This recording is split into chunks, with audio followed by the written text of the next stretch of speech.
There's a couple different things about higher level play that people don't really think about. Top players or higher level players in general will make contact closer to the 2-inch impact location, as they call it, so closer to the top of the paddle. And then Yeah, you look at we're kind of, especially Yeah. on I noticed on fast swing speed shots like speed ups or ground strokes, especially you're up here. Slow swing speed 100%. shots, you want to be in the center of the paddle. So like you've got a different sweet spot for the type of shot that you are hitting, and I think pros generally are probably hitting higher on the paddle than amateurs hitting more towards the center of the paddle.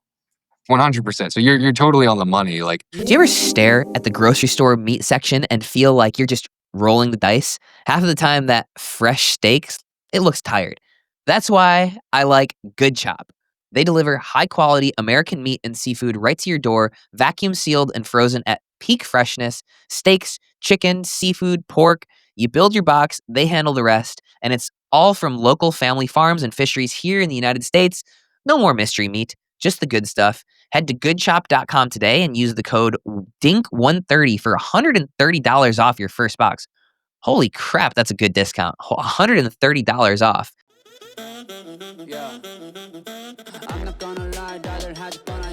All right, everybody, welcome back to the PicklePod. We had last week off, and we are catching up on stuff. We have PaddleGate 2025 with drama of top players not using the same paddles that they normally do. Actually, Jason Aspis, the head of the UPAA, tweeted out that 15 of 16 paddles used on Championship Sunday were different than what the players had been using previously, which is kind of a wild stat.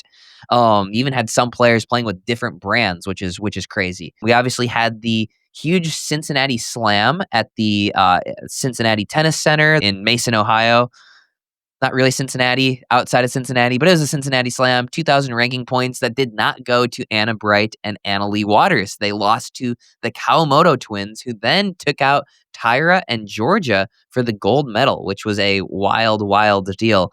We had some crazy cheating this weekend, which we'll get into, and everything that happened at PPA Cincinnati. We also have James Ignatowich stopping by to talk about his brand new paddle brand, RPM. He takes us through how he went from a pro pickleball player to now a pro pickleball player that runs a paddle company. So that's pretty sweet. And then obviously, as always, we've got T-Dog coming on to nerd out with me and talk picky. All right, hey, James Ignatowich, welcome back to the podcast. We were just reminiscing about the good old days where you joined the podcast from your car with the world's worst Wi-Fi of all time. Now it looks like you've really come up in the world, and you're in an insane asylum in a room with nothing in it. What is going on? so this is my apartment. Yeah, I'm known for this. I wish I could give like a little. If you guys want to see what my apartment looks like, anybody that comes in here, and I've lived here for over a year, and anybody that comes in is like, wait, what? So this is. I don't have anything. I don't own anything. That's my apartment, guys. I'm just focused on my paddle company. That's all. Nice. All right. So tell us about that. Obviously, you've been with Selkirk for probably 2.5 years, 2 years, and just recently made the announcement that you are moving on. So, yeah, how long have you been working on this paddle company? Yeah, so I've been working on this for over a year now. It became kind of my passion. I could tell you anything about any paddle. You've probably talked to Carlos about it to some extent. I mean, he couldn't get me to stop talking about paddles when he was coaching me with Chicago, and I was always just talking about different paddles and stuff. Yeah, I mean, I was with Selkirk for 3 years, so three long years. Uh, no, I mean, I had a good time with Selkirk. But yeah, I kind of was always wondering, how do you make a better paddle? I wasn't really trying to make a company in the beginning. I was more so just having fun experimenting with how to make a better paddle. And then that eventually evolved into actually turning it into a company. Yeah. So what's the company called? RPM for spin. RPM. Um, and so this is going to go slightly off track, but why is there an Instagram account dedicated to the RPM Yeti? And why did you make me make a video for this AI Okay, generated Yeti? so this is great. This is the best. best shout out I could give to the Yeti. So we have this guy, our like chief marketing officer, so to speak, is this guy named Drew. We hired him to do like a lot of our, our ad buying and stuff, and any of the different, SEO stuff that I don't understand. And then he had this great idea of making a Yeti using AI to like, just get some content out of it. So we've got this RPM Yeti. Make sure to follow the RPM Yeti. Zane roasted him on his Instagram. So we have this. He has a 2.7 duper actually, our Oh, Yeti. that's sick. Yeah, so he's working on his game, and right now he's just getting just shit on by pros around the country. So we've had like I know Vivian made a roast video about him that we're posting soon. I roasted him. You roasted him. We're gonna try to get Ben Johns to roast him. He needs like a villain origin story. So that's where he's at right now. I guess I don't really know what I expected out of the answer, but wow, okay, we got the RPM Yeti. It was pretty interesting stuff. AI is wild. You can make a Yeti talk in somebody's voice and roast people and stuff. Interesting. Yeah, make So sure to all right. check out RPM Yeti on Instagram. All hate comments are welcomed. So we, It is an environment that fosters hate for sure. You need that sometimes. It's like a rage room on the internet. yep. Um so all right.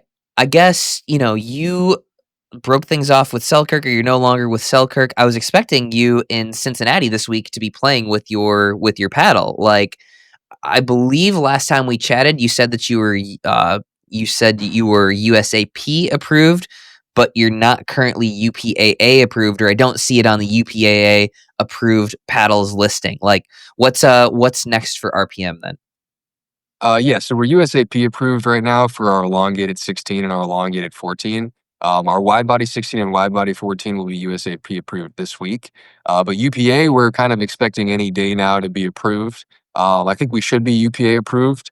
Um, I would be surprised if we're not UPA approved. We're pretty familiar with the rules that were changed. I know there was a lot of, and we could talk about that too, because I've got an interesting opinion on how those rules were changed. I know there was a lot of paddle companies and people complaining about the quote unquote sudden change of rules. It really wasn't that sudden. But yeah, so we're going to be UPA approved pretty soon. Just blackout for the rest of the year. Obviously, we don't want to pay the full certification fee for the rest of just another 3 months. That's surprising that they wouldn't prorate the fee if for like 3 months. You should ask them if they would do that. I did. They said no. I'm just kidding. It's not that big of Really? a deal. I mean, the blackout fee is only 20 grand, and so that's not, we considered that a cost that was worth it. Okay. So yeah, I mean, you did hit on something, and talking about paddles right now is it's a good time to talk about paddles. Obviously, we had paddle chaos this past week in Cincinnati. I've got my opinions. Would love to hear yours, and I think I'll set the scene with a little bit of background. Basically, September 1st was the first day of the new paddle standards going into effect. These have been communicated probably for at least loosely for over a year, and there were some moving goalposts throughout that time, but like all the manufacturers should have known about it. And Cincinnati was the first tournament in which you had to have paddles that abide by these new standards for exit velocity and RPMs on your shots, or based on and destructive testing as well. Basically, what I called it was switching from input testing of grit and deflection to output testing of spin and power. Would you say that that's a accurate enough high level summary of what happened? Yeah, well, I mean, from my perspective as a manufacturer of the paddles, we were communicated these changes, and they're pretty minor changes, but I mean, we were told, pretty often about what exactly was changing. So I know that there was some discourse online. I think some people were like, why would the UPA, change these rules so quickly and just surprise the paddle manufacturers? So that's not what happened. I think that if a paddle company didn't have a paddle that was going to fall into compliance after September 1st, I would say that that's on them for the most part, because it was pretty easy, in my opinion, to say, okay, we know the rules are going to be here. Basically, what happened was you had a rule of 2,200 RPMs, which is what it was before. They were testing for grit, but that test for grit didn't actually have a limit for grit. So, there was technically grit was unlimited in the sense that it was just a spin test. So they have this spin test, and the paddle has to be under at that time 2,200 RPMs, and then they changed it from 2,200 to 2,100. Which is actually not a small difference. There was a lot of paddles that were falling in that range of 2,100 to 2,200, obviously. And then another thing that was changed was what they called ABI. So ABI was like their break-in testing, which, from anybody watching at home, what that just means is that if you play with a paddle, and then you play with it, for a couple weeks, you might notice that the power will increase. So, as the power increases, that's kind of what they're testing. So the ABI test is just they beat the what out of the paddle, and then they monitor how much power it goes up by, and so that was brought down too. But it's actually getting brought down again. So next year, I didn't April know that. 1st. Yeah, so next year, April 1st. So right now, the PEF that they call it limit is 0.385, which is the UPA's version of PB core. PB core is just the paddle ball coefficient of restitution, basically how fast the ball comes off the paddle. So anyway, right now it's 0.385, and then you can break it into 0.405. But then starting April 1st of 2026, you cannot have your paddle break in past 0.385. So it has to be 0.385 new and 0.385 broken in. So that means, Interesting. the power is going to go down again. Um, Interesting. People aren't talking about this April 1st deadline at all. Like, and that seems to be that sounds like a far larger change than what we just went through. It's not a larger change, because from 0.405 to 0.385, is pretty similar in terms of how much that power is decreasing compared to what we just went through. And there's no RPM decrease either, so the RPM is going to stay the same. So you don't have to change your grit. All you have to do is adjust your paddle to make sure that it doesn't break into anything, past 0.385. But 0.385 actually doesn't represent. I mean, that's a pretty solid amount of power. No, but I mean, like, the no break-in is gonna be a change. Like, maybe not the numbers of, like, 0.385 or whatever the hell the other one was, but, like, the fact that that can't change it all from start to finish during the destructive testing feels like a big change. Yeah, so technically your paddle can break in, right? Because like for example, you take a Pro 4, I would estimate that to be at around a 0.34. So imagine that you can just tune the 0.34 to break into 0.385. So it doesn't have to be the exact same. It can still break in. The power can increase. It just Okay. has to start, so let's say Lower. your initial PB core is a point 0.2. It could break Sure, in. sure, sure. Got it. Okay, that makes sense. So, that might make sense kind of to me, but, like, how did James Ignatowich go from a guy that's just sprinting around the court and hitting two-handed backhands to now this paddle nerd? Like, take me through that freaking metamorphosis of you. Like, at what point? Because dude, I feel like I remember you came in and like you were not a paddle nerd whatsoever. Like, you had some YOLO paddles, you signed with Selkirk. Like, it seemed like you just didn't care about paddles at the beginning. That's right. I mean, well, I've always been somebody that's really I like to get into the weeds of what's going on and just kind of know what's going on behind the hood. And I was frustrated with my equipment for a little while. And I just felt like there had to be something better that you could make. So, I learned everything there was to learn about paddles from like I was spending 5, 6 hours a day. I actually wasn't even using a phone at the time. So I was only going on my phone for like 15 minutes a day. This was the And flip phone time, right? This was flip yeah, phone right, time. exactly. So it's funny, like you give yourself a flip phone, you don't go on your iPhone, and then you just say, okay, what am I going to learn about? So I'm just looking at my paddles, and I'm like, how do I make this thing better? So I just spent 6 hours a day learning about like materials science, like anything, any possible property that you could put into a paddle, the engineering of it. I became best friends with this guy that lives in my area called the Pickleball Scientist. And we spent, hours a day together just talking about every possible thing, opening up paddles with my bare hands. So every Pro XR paddle, I've opened it up with my hands. I've opened up every paddle. Um, and it wasn't to make a company at first. It was really just because I was bored and having a ton of fun, and I did that for probably 3 or 4 months until I had 40 prototypes. My 40th prototype came back really good. Everybody loves it. You can ask, even Carlos loved it, even though he's not allowed to say that. And and then yeah, so then I was like, all right, well the paddle's super good. I kind of want to use this instead of a Selkirk. And so then I decided to make my own company. So when can somebody purchase an RPM paddle? So you can already purchase it. I mean, we're already in 50 clubs around the United States, like and worldwide. Somebody just bought it in Tokyo, which is kind of cool. Somebody they bought like 20 of them. How the hell are you gonna get these paddles in Tokyo? That's not my job. That's 3PL. Well, hopefully our 3PL can figure that out. But yeah, we're already. I mean, we've already sold like. So we got a batch of 750, and we sold out of it already. So we're already basically in the green. Like things are going really well. If you go down to South Florida, you'll see them everywhere already. So So what's the deal with them? Like, what makes these paddles worth purchasing yeah, well, I other mean, than if the you Yeti marketing, obviously?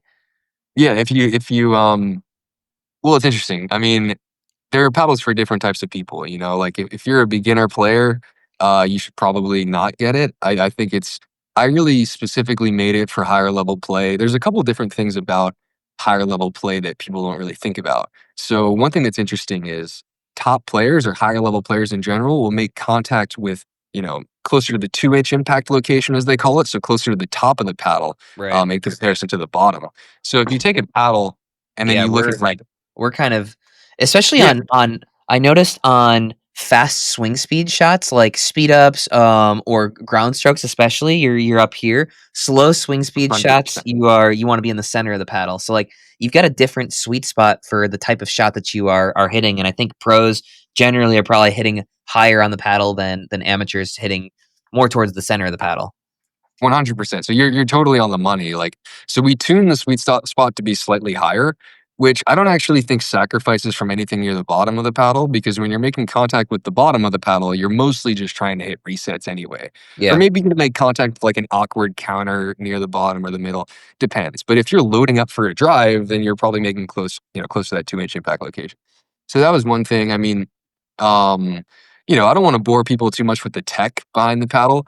I just think that if you try the paddle, you're gonna love it. And yeah, we've got. I mean, the truest test of whether or not a paddle is good is how many APP pros are using it for free, because Yeah. that's the question. And so we've already got 8 to 10 APP pros that have tried the paddle and are just using it for free. I'm not paying them because they love it that much. So um, yeah, I'm not as good of a salesman as I am of a person making paddles. So I'll just leave it at that.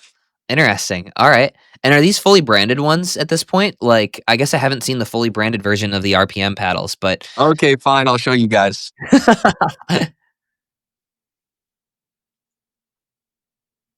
Okay, this is what the paddle looks like. I didn't design it. We found this random guy on Fiverr because I don't know anything about making designs. I don't know what to do to make a paddle look cool, but this is what it looks like. Looks pretty cool, maybe. You yeah, it know? looks solid, looks sleek. Yeah, I don't know if it looks as cool as a Pro XR, but It you couldn't. know, it It, couldn't. interesting. But Sweet. yeah, so And it sounds like you are going to be bringing on Ryan and Max too, your boys.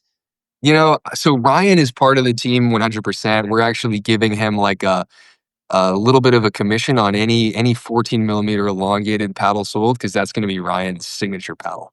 But Max thinks he's a little too cool, so Max is waiting on potentially getting like a big cash payout from some company like a Selkirk or something, and maybe sacrificing some wins and losses. But I'm just So, joking. I love Selkirk. so yeah, I mean, like, are we going to get into that? Like, is the paddle the reason that you haven't won as many tournaments over the last year, or what's going on? No, no. I It's mean, I all think is it up here, or what's going on? it's a mix of a few things. I think it's interesting. Like, if you don't like the equipment that you're playing with, I think it actually will extend past to maybe, you're not having fun practicing. You don't have fun practicing. And then because you don't have fun practicing, you don't want to practice as much. And then because you're not practicing as much, then you focus on other things that are more fun, like making a paddle company, and like, I mean, yeah, I think recently just playing with, like, for example, even taking RPM out of the equation, like I was messing around with a Yola for a week because I needed to, because I had this is not UPA approved yet, this RPM, and I was having so much more fun. Like just having so much fun playing and like playing better because of it. And then saying, you know what, I will practice more than just a few times a week, and practicing more, getting back into it. So I think it all kind of comes together as one. And then of course confidence is associated with that if you play more and have fun practicing. So like, making the company RPM has been so much more fun for me than playing pro. Like I feel like it's just so for me. Like I mean, it's because I'm always thinking about like different things, and I don't do anything fun. I'm not cool like you. Like I don't really party or go I out, don't do go that do much fun stuff. fun stuff. I'm not out there sharing it, like, partying it up, dude, so don't put me. I do too much work shit. I feel like you and I are actually pretty similar in that regard, where you're diving all into the paddles, I do all the content, all that other stuff, so, trust me, I'm not partying. I don't I'm know. shit at parties.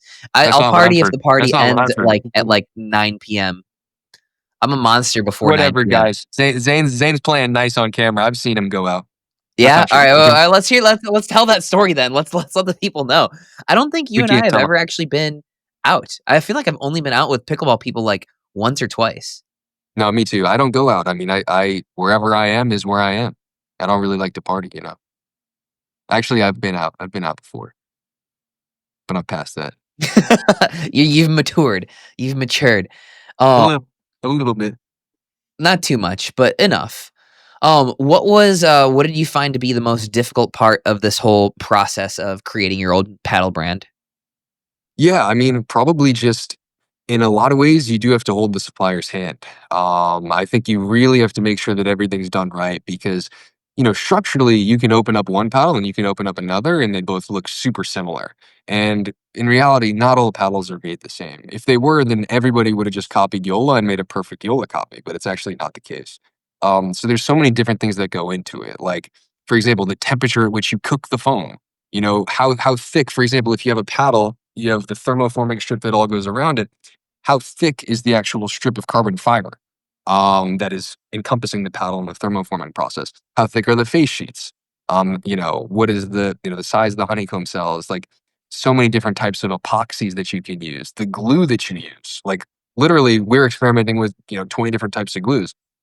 And it's not to say that our tech is like we're not doing anything. It's just literal, just attention to detail stuff. You have to have a quality control protocol with the supplier. The supplier will try to cut corners, and that's just it's not their fault. That's just they're not necessarily incentivized to not cut corners. So you have to be really on it, and yeah, you have to go to China, and I cannot wait to go to China. And you have to go and make sure that everything's done perfectly. So I guess like the attention to detail, You're which gonna was love China everybody for that very. knows me. Yeah, Yeah, you're gonna love China. if you know me personally, you know that I'm gonna love China. But anyway, yeah. I mean, I think none of it was actually like difficult for me because it was all so fun. Like, I mean, I'm on the phone with shout out to our supplier. I'm on the phone with our supplier like every night, just talking about different stuff, like telling them, hey, like you experiment with this, please. Like, what do you think about this? Like, it's just a passion for me. So there's nothing about it that's difficult, but time consuming. I would say is that's the main thing. Yeah, the silly thing. Super interesting. All right. Anything else you want the people to know about RPM? How come there's no James Ignatowich signature paddle? There's gonna be I Yeah, really I wanted RPM to be kind of a little bit separated from me. Like I yeah. didn't want it to be all like That's good for all that about brand. exactly right. Because what if I come out and I do something stupid, or what if people find out about who I really am? I'm just joking. Yeah, you're in real trouble then. But yeah, I mean, I wanted it to be something. I wanted it to be something that's going to be bigger than me. I don't want it to be something where it's like, James just wanted to kind of ride off of whatever name recognition little bit that he has and just kind of sell whatever it is. Sell some sort of white label a catalog paddle basically, and then just push it out there. Anybody that tries the paddle will know immediately that it's not that. If you know me, you know it's not that. But I didn't want people to think that. I guess all I want to say to the people is thank you to Zane, thank you to the Dink for making this 15 minutes all about RPM. I really didn't know I was going to get to talk about it that much. I thought Zane was going to roast me and say, James, why did you lose in the third round with the Yola? Like, you really just suck. No, I can if you want. it's I fine. mean, I'm I super. lost in the first round, so I mean, I wasn't gonna fire too many shots. Well, no, I watched that match though against Jack and Donald. They played. I mean, that wasn't your fault. That was a weird one. They played good, but That was a strange match. That was a very strange match. yeah. I mean, but either way. So thank you for letting me talk about RPM this much. If I could just say one fun thing to people, people want to talk about this, probably or hear this. So I have it in my notes so I don't forget this. But Oh boy. so okay, in the hard launch week, which is on September 29th, going from September 29th to October 6th, our hard launch week, anybody that buys a paddle online through our website will get a free cameo from me.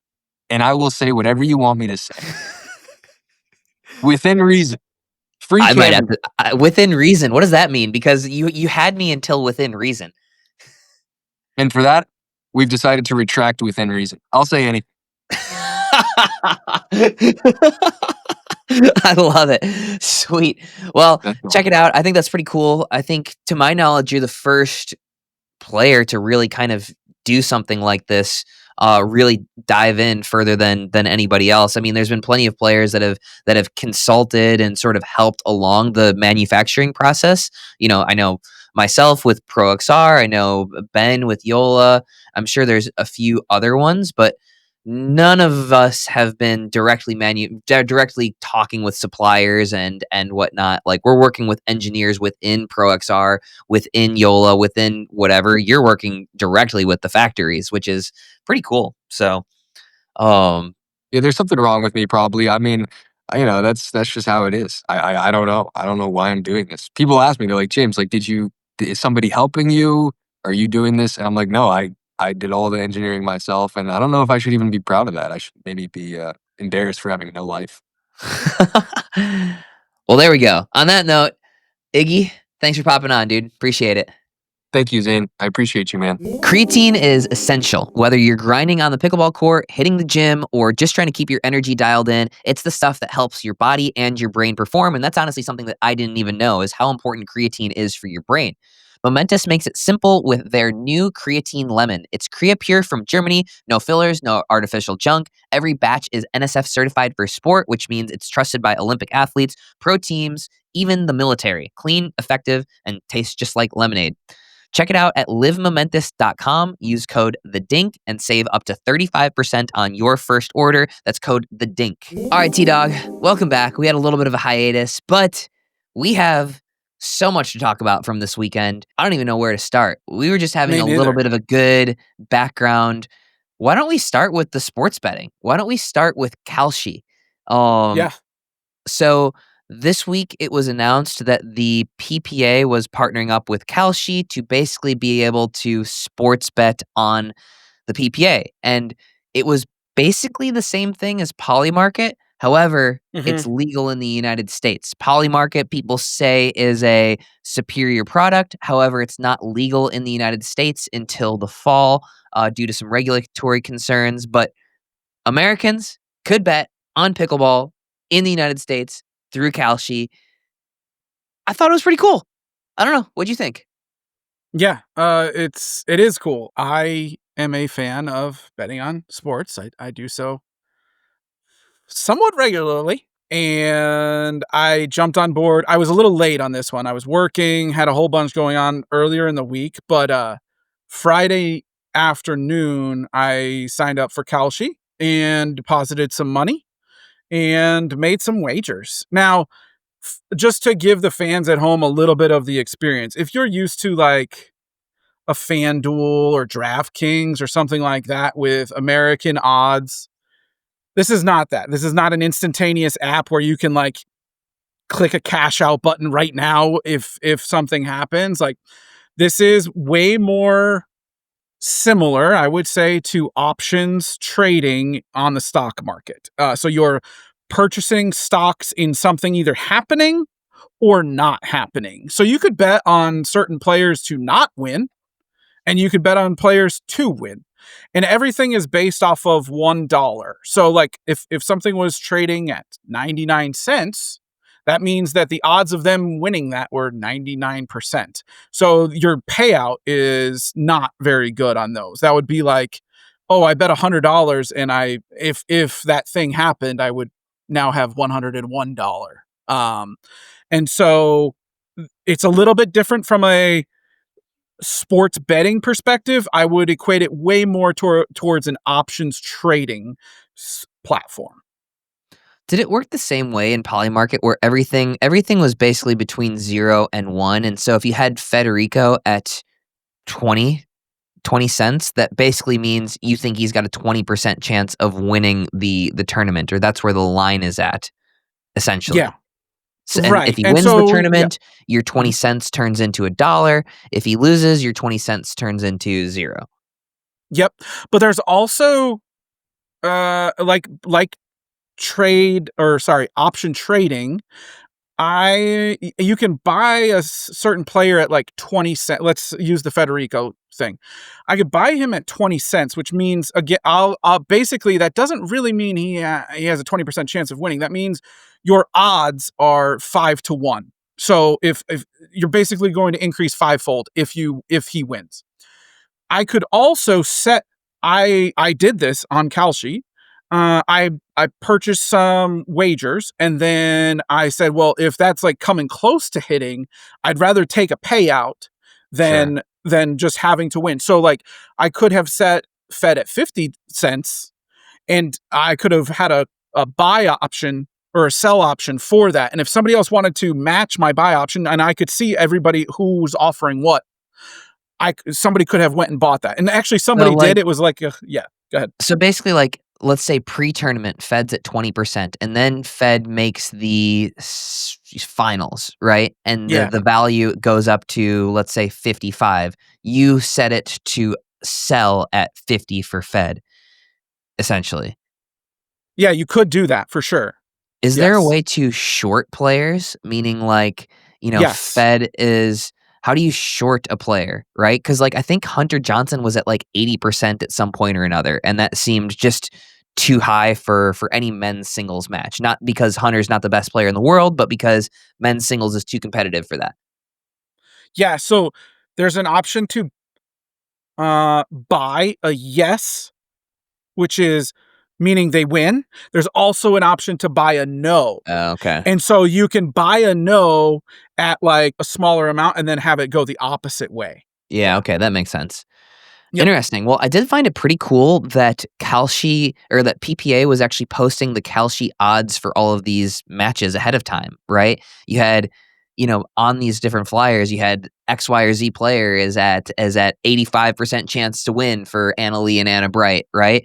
I don't know. I think Yep. that that's a very interesting partnership. And it's gonna be interesting to see what PPA ends up going with when Polymarket is once again legal, because it does sound like there might be some competition there between the two platforms.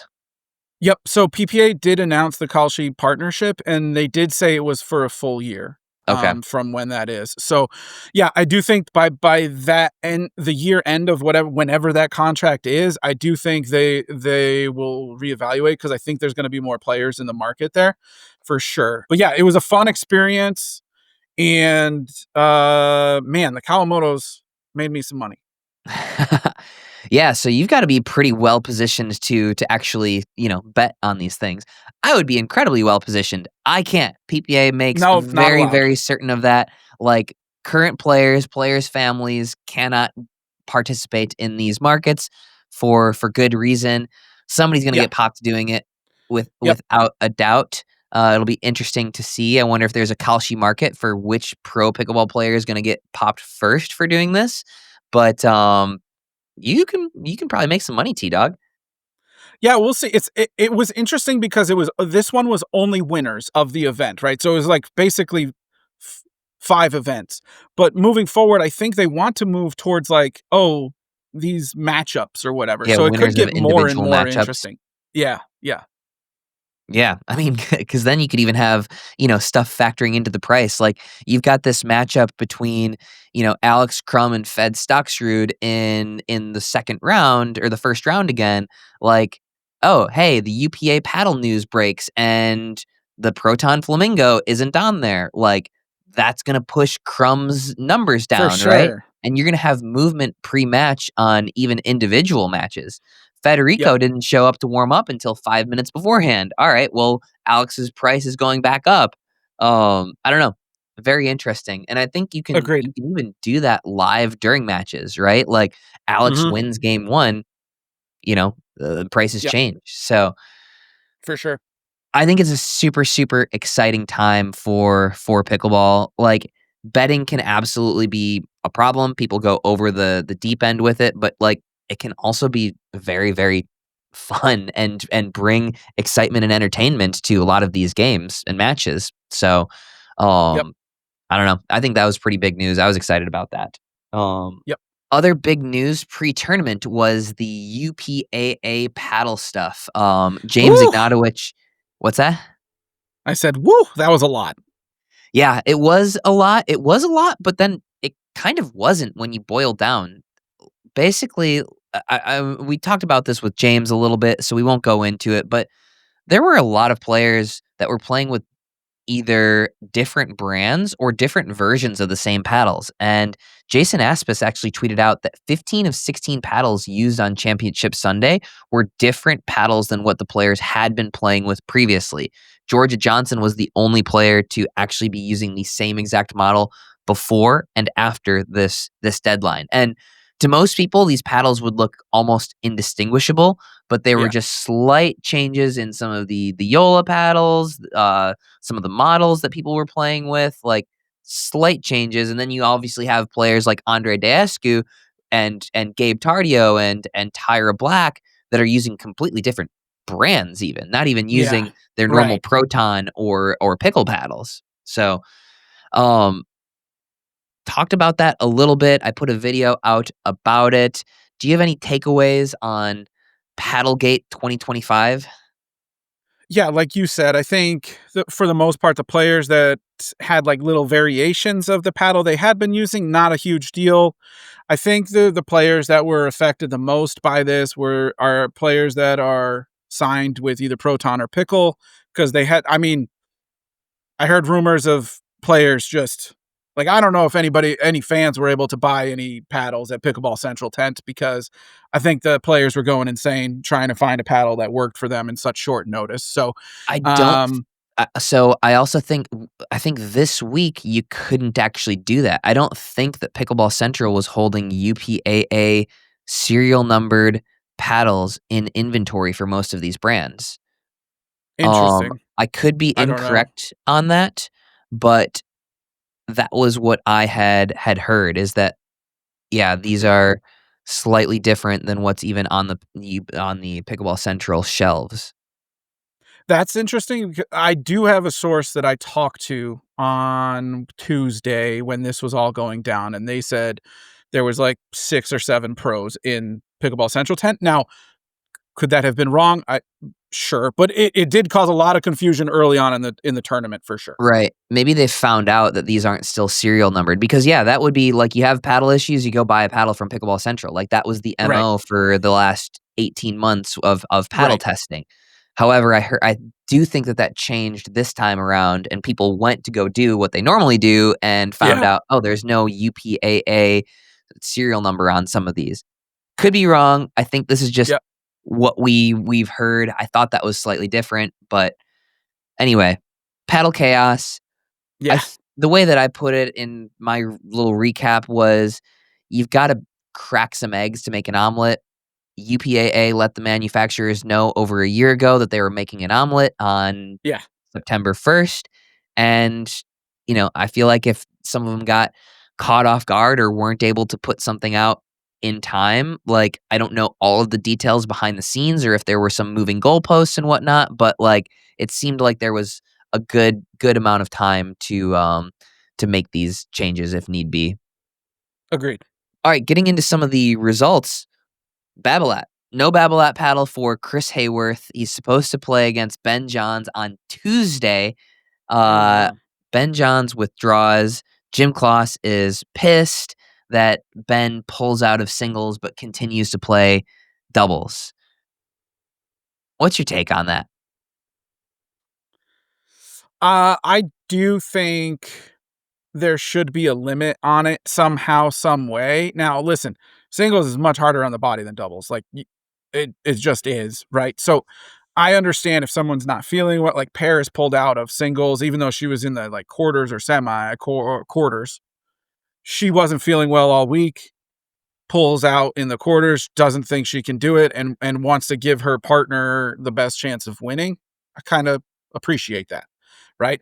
Um, Certain players have been known in the past year or 2 years to sign up for singles and then drop last minute and then drop last minute and then drop that needs to stop. But obviously injuries come up and all those things. So maybe there's some sort of rule like if you drop out of just singles more than twice, you get a fine or I don't know what the answer is. I'm not like the commissioner of anything, but I don't love the look of one of the best players dropping out of singles. And it happens from time to time for everybody, but it just seems like sometimes it becomes a pattern, and I don't like when it becomes a pattern. Yeah. I mean, like, I singles is far more physical, right? We don't know what was Yeah. going on with Ben, and honestly, in a vacuum, I would say I don't care. However, the only thing I do care about is the fact that it does take away a spot for somebody else. They were able to fill it with a lucky loser. Like, for the most part, I think these players should and you gotta kind of you're never gonna be able to sort of understand the intent, right? Like, if Paris is pulling out Right. of a quarterfinal match, like, there's definitely something wrong. She's not like, she plays singles all the time, like, something is up. And, like, Yeah. yes, you can still go play doubles. It's easier on the body. Like, this is just gonna be a very, very difficult one to put a blanket policing over. I don't think it Agreed. should be cause for outrage. Like, I don't think that No. Ben is a habitual singles puller outer. There are some, No. but yeah, I thought that caught too much press or attention or more than it should have. Well, I mean, I get why it caught so much attention. Like, that's the craziest round of 16 matchup that's ever existed in Round the of history of 64. PPA. Yeah. Like like I mean, Chris Hayworth versus Ben Johnson, the round of 64 is absolutely insane. Well, and it won't happen because now Chris made a really good run, and I think he'll be somewhere in the upper 20s, early lower 30s in terms of seed. But yeah, crazy matchup that kind of got hyped, and then it was like 12 hours later, forget all the hype. It's over. It's not happening. Yeah. Another hyped up matchup. Not quite as hyped up, but Fed versus Crum. Again, they played in Yes. Atlanta where Crum I think was like a 65 seed and won, put his name on Yep. the map. Played again in Bristol a couple weeks ago where Alex Crum won again. And this time around, Fed took him out 11-7, 11-1. Crum was playing with a Project Roadrunner, not the normal Yeah. paddle. Um What does this say? Does this say more about Crum or more about Fed, do you think? I think last time we talked 2 weeks ago, you asked me the same question. Exactly, I I did. I am reversing my answer, and I'm saying more about Fed.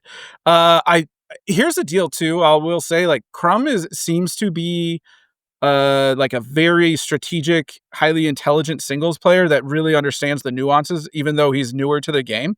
Afterwards, he went on and I think on his Instagram and did a video of like why he thought he lost.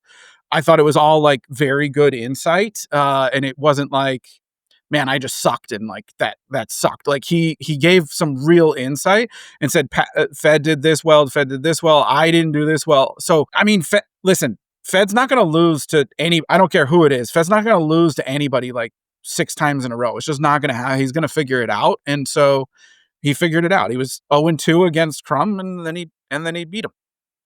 Yeah, I also think certain game styles might take a little bit Yeah. longer to adjust to equipment changes, right? Like the ball. I think I think Fed is gonna figure out how to take the ball early without necessarily shaping it the way that you need to do to play with this lifetime ball, and I think he's gonna figure it out, and this may have possibly been it for him. So, we also had that weird time where we were switching back and forth, right? You're Yeah. playing MLP with Vulcans and then PPA with Lifetime, so never really got a good shot at figuring it out or sort of grooving it. Yep. Um all right, moving on to Wednesday. We had the Mo Alhouni versus Tyson Oh, McGuffin fiasco. yeah. Before I get into my take on this, well, actually, we'll set the stage. Yeah. Um, Tyson and Mo are playing. They split games. There were some questionable calls throughout the first two and the first half of the third game. Things still seemed pretty cordial. Yep. Uh, at the end of game three, it turned into an all-out hook fest from Yeah. Alhouni. Yep. Um, 3 pretty blatantly missed calls, a couple other questionable ones. Tyson at like 10-9, he hits a Yes. winner and gets hooked. Yep. 10-10 serve hook, 10-11 serve hook, and then maybe one more in there too. Yep. Tyson basically is like, I could not believe how well he handled this because I would have Yeah. erupted after the very first one. After 3 Yeah. hooks, Tyson finally goes something along the lines of like, "Dude, everybody on tour knows about you and your calls." And then that sparks a whole ordeal. Yep. Definitely worth watching the end of that match or picking it up on Memes of Pickleball or pickleball.com so you know what we're talking about if you didn't see this. Yeah. T-Dog, what do you think? I mean, here's the deal. If it was an isolated incident, I'm saying like Tyson overreacts in this situation, but it's not an isolated incident. Like Travis has had problems with Alhouni, Rafa, AJ, Matt Wright. Like this is a common theme. Tyson said like everybody on tour knows, and then Mo said something like you had to say that, but it's like it's true. Like for the most part, it seems like if they're on a side court, if Mo is on a side court, it feels like he can get away with some of these hooks. We need to institute something. I don't know what that looks like, but we can't keep having. I mean, there was like 5 calls that are like 3 were, like you said, blatantly in. Like there's no like, oh, maybe it's blurry and it's not. It's in, right? And so we have to figure out a way to stop this from happening. Yeah, no, definitely. I mean, and then the biggest thing was, pickleball.com, kudos to them. They get themselves involved in the drama and it's entertaining. Like I really do think that they do a good job with that type of content. They got Tyson's Yeah, side of things and then Mo made a post and he said that yeah, I wanted to come on here and describe my side of the story. And guys, that is so worth watching because it is a disgusting statement. Like, it was unbelievable that this guy would put this on social media because he basically goes out there and justifies everything that he did. It was no apology, no nothing, and saying like some angles will show that these are in, some angles will show that these are out. Like, there's no possible angle that's going to show that these balls that you called were out. And like to me, what that just shows me is this guy doesn't care. He's going to do it again. Like there's no remorse there. There's no remorse. He's yeah, been publicly shamed, zero remorse. And this was on a center court. Can you imagine the nightmare that he is on the side courts, like you said? Um, so we've got to like. I mean, I really think he's got to be suspended. I think he's got to be made example of here. Like, there's real consequences to cheating because right now there aren't any. yeah. There are. Yeah, and I think that was the most high profile, most egregious version that we've had. But then, hey, the next day we had Leia versus Salome, and they decided, look, we are not going to have the same problems.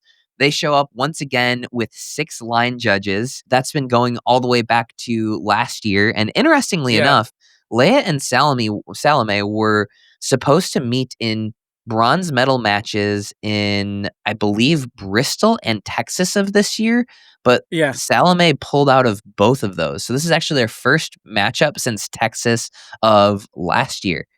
Couple questionable calls, but hey, look, if we can throw 6 line judges at the problem, um, we end up okay, I guess. yeah. Do you know who called for them? I thought it was Salome. I just, I mean, like, I'm sure that had to have been mutual. Yeah, got it. I mean, if that's the solution for a side court thing, like I guess I'm okay with that for now until we get the better technology. Like I think for the most part they may even disagree with the line judges. I think one of them got moved or something, Yeah, they but did. They did. it was like you're in my way or you're in my. I don't know what it was. I didn't see the whole match, but yeah. I mean, if that's a solution to make sure that we have some better calls, then so be it. I guess.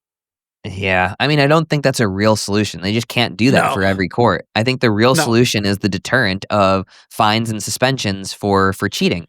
And that should Yeah. be stuff that happens afterwards, right? The referee didn't see any of the hooks from Alhouni, but like the video sure did. Like, Yeah. yeah. I mean, I think there should be repercussions afterwards.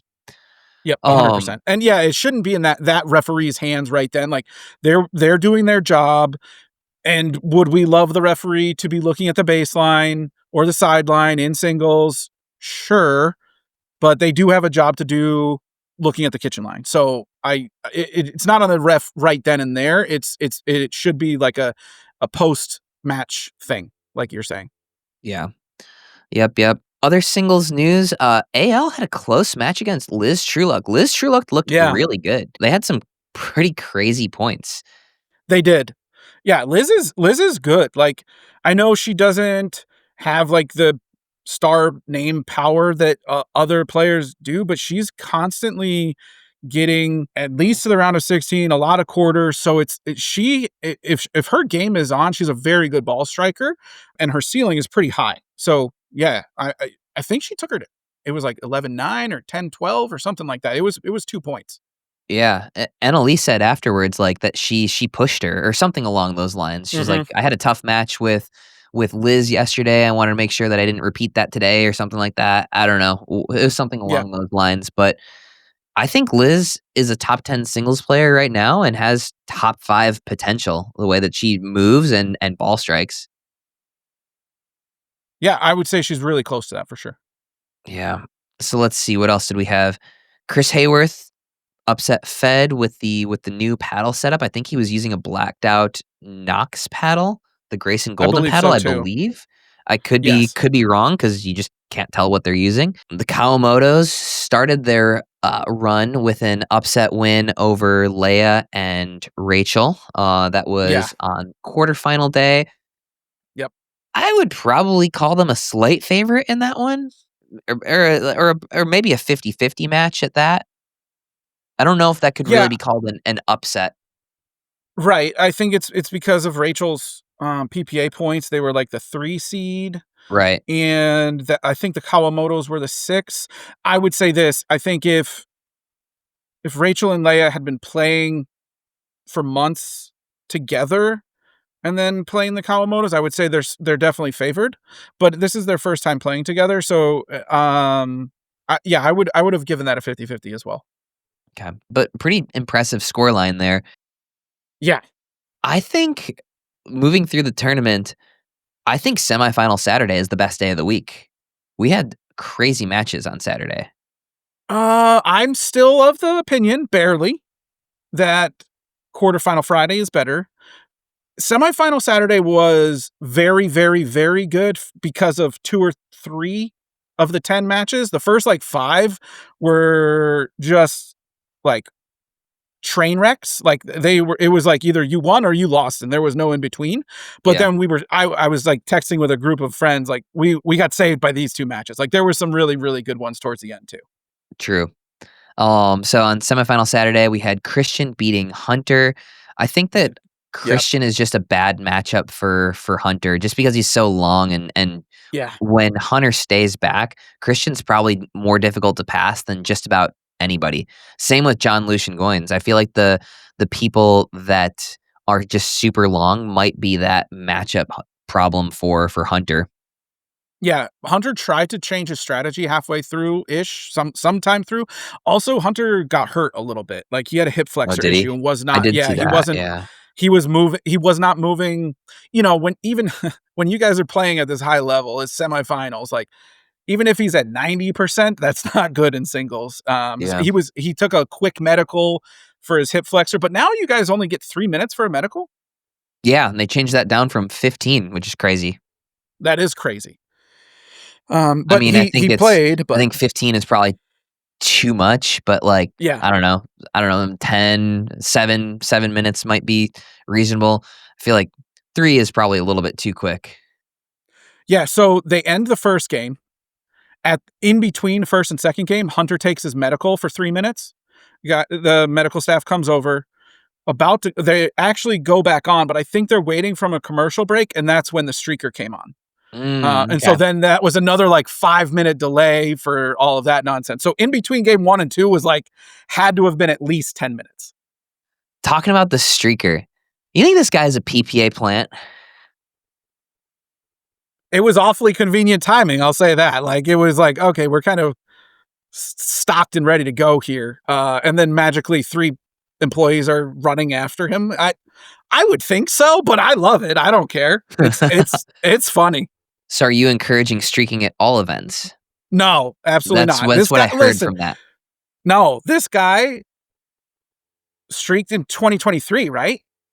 This is his 3rd year in a row streaking. He's got a streaking streak. Well, 2024 was off because they weren't in Cincinnati.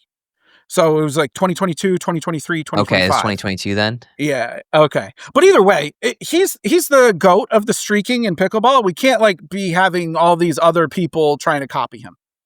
He's the only one allowed to do it. What you're saying is if somebody else streaks, they need to one-up this guy. No. See, this is why you get me in trouble. This is terrible. No. Please redact everything Zane just said. I love just putting words that you clearly did not say into your mouth. Oh my God. I just like that a lot. Now that we've established that Eric really wants to see somebody's wiener on the court, we can move on. Damn it, Zane. All right. Other semifinal Saturday. Anna Leigh rolled Catherine. Kate Fahey kind of rolled Leia. Ben and Anna Leigh crushed Gabe and Jesse. Anna Bright and Andre Daescu put a pretty convincing win over J-Dub and Georgia. Yep. Anna Bright and Andre have only played 3 PPAs together. They've now completed the medal rainbow with 1 gold, 1 silver, and 1 bronze. Is that the second best mixed team in pickleball right now? It could be. No, I'd still say J-Dub and Georgia on a regular basis, but like they're very close there. And who knows? Because they just don't like. Anna's been outspoken about this. Like she's trying to find mixed doubles partners. She's put that in her newsletter a couple of times. She's been trying out with different partners, and she wants to make 2026 more of a like 2/3 to 3/4 of the tournaments with one person rather than mixing it up. So I think Andre's still signed through 2026. So I mean, it could very well be Andre. I think she played 1 with Fed. I'm surprised it's only been 1. I liked her with Fed. Obviously, she's great with Hayden. More than that. Maybe they did. I think they played because I know that they had played from the. I actually just did a video with Anna Bright about the lobs match where I broke that down. Oh, yeah. It's not out yet, but I did some research. I know they've at least played Ben and Anna Leigh at least once in another tournament, so they've played at least one other tournament together.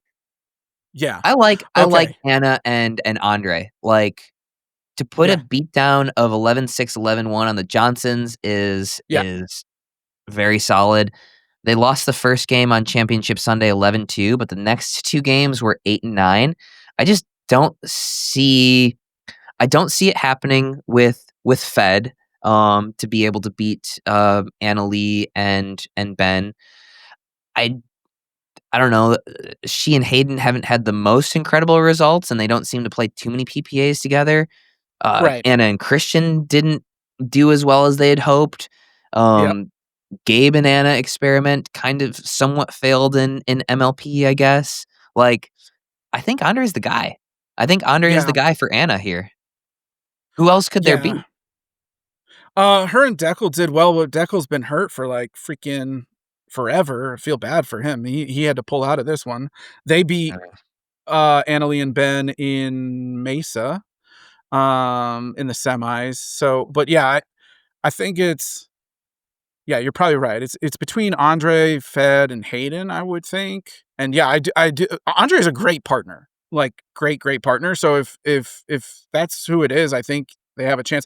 The one thing Anna said in her newsletter is like, there's kind of 2 schools of thought here in terms of her mixed partner. Do I go for somebody who I feel gives me the best chance at beating Anna Leigh and Ben on a somewhat regular basis, or do I go with someone that gets me, like, I have more of a high floor on, where basically I know I'm getting to the semis very regularly and playing against Ben and Anna Leigh, and it's like I understand Yeah. both. I mean, I think Andre fits both of those, right? He is high Agreed. floor. The guy never takes a bad loss, and he also has high ceiling too. I think Yeah. if you look at Gabe and Hayden, or even Christian, they're 100% might be better than Andre or Feds. However, Andre and Fed are going to be somewhere between 90 and 100% Yeah. more frequently, right? Yep. I'm Team Andre. Agreed. And Andre didn't play his best early on. He was playing with a different paddle. Like he looked very kind of uncomfortable. Like he missed some thirds that I was like, wait, Andre misses a third? Like I didn't realize this.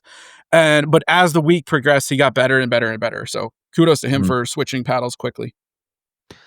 Yeah, no. Let's see. Other semifinal Saturday, we had Hayden and Fed versus Christian and Andre. That was a good one. Yeah, that was solid. They had game points. Both teams had game points in game 1 and game 2. Match points for Hayden and Fed in game 2, Yep. actually. Christian and Andre come back, steamroll game 3. We've got a nice Hayden Patrick paddle smash. Yeah. I'm loving this big 4 of men's doubles. So good. So good. I will say in my like recap article, I definitely said like Gabe and Ben are now the clear number one. They have 3 chasers, but the other 3 are not in the number one category conversation. They've won 4 in a row, and scary enough, they looked the best they've played in the finals match, which is just very scary because they've won 4 in a row. Ben said that afterwards as well. Like he felt like they played the best they've played in a finals, and I would 100% agree. Yeah, I mean, like they're figuring out their level of aggression. They're figuring out the middle, like both things that everybody Yeah. realized was probably going to be an issue early on. Yeah, they're looking scary, and Gabe honestly didn't even look 100% either. He was struggling with paddle stuff as well. Yeah. Yeah, they beat J-Dub and CJ, who also Yep. looked maybe somewhat off for whatever reason, maybe not just fully themselves, who they had lost to previously in the Atlanta final a couple of months ago. So I turned don't things even know around there. what I don't even know what paddle CJ was playing with. Do you? I don't even remember now. Yeah, so he was playing with a blacked out something or a YOLO. I don't know, but he wasn't playing with his normal proton, and he's known for great counters and good drops. And playing with a new paddle is not a recipe for success there. Yeah. Women's doubles, the match of the day. Women's doubles. Kawamotos versus Anna Yeah. Leigh and Anna Bright. Game 1, Anna Leigh and Anna Bright get down 7-2 in game 1, but they end up bringing it back to 11-7, and it looks like they kind Yep. of righted the ship, but Kawamotos just go lockdown mode the next 2 games. Actually, Anna Leigh and Anna Bright were only 2 points away from winning the match. They were 9-4 in game 3, and the Yep. Kawamotos brought it all the way back to 11-9 to give Anna Leigh and Anna Bright their second straight semifinal loss. Yep. That I'm gonna what ask you the same it was question. like so fun. Does this say more about Anna Leigh and Anna Bright or more about the Kawamotos? I like this question. I know because I don't know what the answer is. I would say the Kawamotos. I think overall, like I saw a lot of social media stuff saying like Anna and Anna Leigh are gonna break up. I just don't see that happening anytime soon. I th- I I don't know where Anna Leigh goes, and like I think she's enjoying playing with Anna Bright. Like they played a bronze medal match together and won handily. Like Anna Leigh wouldn't be doing that if she wasn't having fun playing with Anna, and I think they're still trying to figure it out. The Kawamotos played unbelievable, and once they started like, okay, screw it, like we're losing, and I think they were even down a little bit in game 2. They might have been. Um, I can't remember. yeah, they were down in either game 2 or game 3, like no, it was game 3, like maybe 4-0 or something, and it Game was 3, just they're like, down okay, 9-4.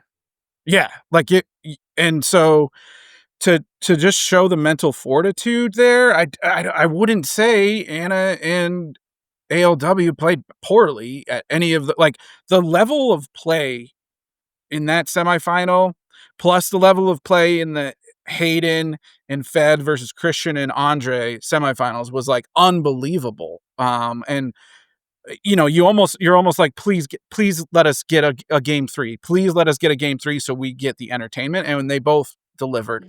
And also the Kawamotos had quite the hometown advantage there in Cincinnati. Yeah, some Very close to where Midwestern they went to girls. They're from college. Indy. Yeah. Yeah. Yeah. Yep. Um, yeah, the Kawamotos don't play together a tremendous amount. They like to kind of Mm-mm. mix it up, but when they do, they're just such a pain to play against. If you go watch that match, I did a recap on this match. I'm like, I could not tell you what strategy elements changed. I'm pretty good at picking up changes in strategy elements. Like it's kind of what I Yeah. do. It's what I do for the fives. It's what I've done my entire career. I think it's one of my skill sets is making minute adjustments. I honestly couldn't even tell you in this match what actually changed other than they just made so many balls. They elongated Yeah. points. They played smart offense when the time was there. And I think that's a teaching point for a lot of people. Execution leads strategy. If you Yeah. It doesn't matter what your strategy is as long as you execute. Like if you don't execute, you can have the best strategy in the world and it's not going to do anything for you. And like I think they did such a good job of not panicking when they lose game 1. They're like, "We make a Yeah. couple extra balls, we're gonna win this match." I could not tell you any strategy difference that they had, and also, Anna Leigh and Anna Bright played pretty normal, I thought. It wasn't like they were just missing random shots. They don't do No. that. Yeah. Like, No. Kawamoto's just made more balls. Yeah. 100%. So yeah, I mean, I don't think there's a panic button. I don't think that there's a better option out there for Anna Leigh or Anna Bright. I do wonder, though. I do wonder in a lot of racket sports, a lot of times the best doubles players have somewhat contrasting styles or roles, right? Like I wonder if Anna Bright and Anna Leigh have never really fully figured out their roles because they've just been so much better than the rest of the teams, right? You've got Ben and Gabe who now understand their roles, where Gabe is actually providing a lot of the offense. You've got Christian and Andre who understand their roles a little bit, and J-Dub and CJ. Like when you have two players that are so similar in their game style, I wonder if that is actually what could be slightly hurting Anna Leigh and Anna Bright. The other thing that I've thought of is I thought when they started as a partnership, they were playing straight up to kind of figure out those roles as they move forward. But now we're, what, 4 or 5 events in? I figured they would start one person on one side and one person on the other. And then obviously they're both, I'm trying to think. I would say they're the two most versatile Yeah. players in women's players in pickleball. Like both of them are very good on the right, very good on the left. And so they could always switch back and forth, but I was assuming by now they would be stacking one person on a just to, like you're talking about, get the like reps as like this is my role and this is your role type of thing. But who knows? Yeah. Yeah, I actually think Anna Leigh should play the right with Anna Bright. I think that Anna Leigh is a little bit more dangerous from the right, especially if Anna's not going to throw up the lobs the same way that she does in mixed. If she's lobbing and creating offense that way from the right side, great. Mm-hmm. But it just seems like Anna doesn't have a tremendous amount of offense in some of these closer matches, or maybe just doesn't have patterns that she feels as reliable with from the right side. I could be wrong, but like it seems to me, and this is anecdotal evidence, but it seems to me like they do slightly better with Anna Leigh on the right compared to Anna Bright on the right. But it'll be interesting I to like see. that from the baseline. I like that a lot from the baseline. If you have, because everybody's going to return to Anna Bright, and then she can either hit the shit out of it or she can hit one of her great drops, and then Anna Leigh is coming in to poach. So, I could see that working very well. Mhm. All right. On to Championship Sunday. Yep. Mixed doubles final.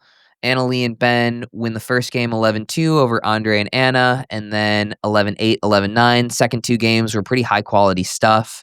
Yep. 3 straight games. Men's doubles, Ben and Gabe kind of crushed Andre and Christian. Yeah, they did. Yeah. Just That flat was a from quick Andre one. and Christian. Strange. Yep. Agreed. I don't know what that was about. Yeah, it was strange. Anna Leigh took out Kay Fahey in a very close match, 13-11, I think, in game 2. 2. Yep. Yeah, Kate's looking as good as ever in singles, and She had like 4 game points in that one. At least 3. She's looking like she can I keep saying this. Eventually sometime it's been like, oh, they put it on the broadcast. Like, 473 days since an Anna Leigh singles loss. That's freaking absolutely insane, Zane. Like, remember when I said she's more dominant than Serena Williams and people shit on me? I will eat those words. I will eat those words if you show me a 473-day win streak for Serena Williams. I'll give you $10,000 if you show me a 473 professional match win streak for Serena Williams. More dominant. So yeah, that's a wild streak. Very impressive in singles. But women's singles is far less upset prone than men's singles because of the game style that they play. The better player wins in women's singles the vast majority of the time, just because they play more grindy baseline points than the guys do. I would also say the depth is a huge deal. Like, if you're outside the top 8, like, you're almost guaranteed to make the quarters if you're in the top 8. Mm-hmm. As a seed. Yeah, the ladies never have any upsets for me to talk about in these recap videos. Yeah, right. At least early on. Men's singles, Christian Alshon playing good ball. He beat Connor Garnett, who Connor crushed Chris Hayworth 4-1 the previous day. He was on everything and just not missing. I mean, Connor played unbelievable in that match. Like, he must have hit the line 10 times. Like, it was like every other shot, it seemed like, was hitting the line. Mm-hmm. I don't care what Chris did that day, he was going to lose. Like, Connor's level was insane on Saturday. Yeah. But Christian playing good singles ball, beat Connor in 2 straight games. Christian's playing good singles again. He had that like injury towards the end of last year, that surgery that sort of set him back for a little while from the singles court, but playing good singles again. I mean, he's won 3 tournaments in the last like 5 or 6, 7 tournaments. Like, he's doing very well. Yeah. He's very difficult to pass. He gets the kitchen line. I mean, his only weakness is his backhand, but he runs around it so good. Half the time you think you hit it to his backhand, and all of a sudden he's killing a forehand against you. Mm-hmm. Yeah, exactly. Last but not least, we have Jade and Jackie come back from 2 games down against Tyra and Georgia to win what I didn't realize was both of their first gold medals in the PPA. It shouldn't be super surprising, I guess, but it was, just because they've been around for forever and they've been pretty consistent medal stand players. Like, first gold medals. Amazing. Yeah, so cool for them. I was also like very surprised when they said that on the broadcast. I was like, surely they have a gold medal somewhere. And then I was like, oh, right. Anna Leigh wins all of them. So them not having a gold medal kind of makes sense. But so happy for them. They played unbelievable. Again, mental fortitude. Like, you go down 2 games. They were down like 4-0 or something in the 3rd game. Like, and then they just come back and win. And then play the 4th and win, and 5th. Like, at that point, once the 4th game is over, I was like, wow, the momentum. And Georgia and Tyra made a big run in game 5. Like, it was like the Kawamotos were down early and then had to come back again and still did it. Like, they played amazing. Yeah. Thoughts there? I actually didn't get to watch a tremendous amount of that one. I was I just saw the score lines, so I didn't get a chance to watch all of that. Maybe I'll do it for my match breakdown. Okay, I got a few tidbits from Real Clear Stats for you. Tyra was targeted for 3rds, and in game 3 and 4, she hit nearly double the amount of shots Georgia did. So they iced Georgia out, hit it to Tyra. Also, game 4, the kitchen line battles were equal, but Tyra and Georgia just could not get to the kitchen line. I think one of them was like 50%. The other, it was under 60% to get to the kitchen line in game 4. And then in game 5, Jade usually plays the steady right side for Jackie, and it turned into Jade speeding up everything and putting more stuff away, kind of like a role reversal there. And I think that kind of threw Tyra and Georgia off. But unbelievable play from them. And it was so fun watching that match because, like, obviously Anna Leigh and Anna Bright are very good, like extremely good. Catherine is very good. Rachel's very good. But like, if you were to put 4 of the best like defensive players or like total like teams in terms of defense, that was like they had to hit so many overheads, so many putaways that like would normally be a winner, and now they're hitting another ball and another ball. So it was super entertaining. Yeah, definitely. I'm gonna have to check that one out. Did not see enough of that one.